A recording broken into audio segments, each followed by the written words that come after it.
Are you driving an Audi and you would like to turn off the Audi keyless entry option, but you don't know how to do so? No worries.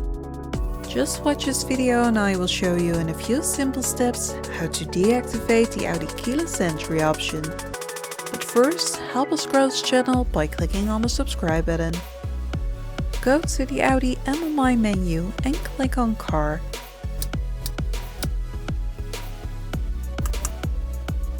Click on this button. Continue to Vehicle Settings. Scroll down to Central Locking. You will now enter the menu where you can set and adjust your preferred settings for the central locking.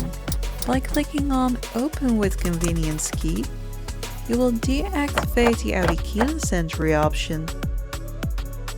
Thank you for watching this video and don't forget to click on the subscribe button to see more VAG Car Tutorials.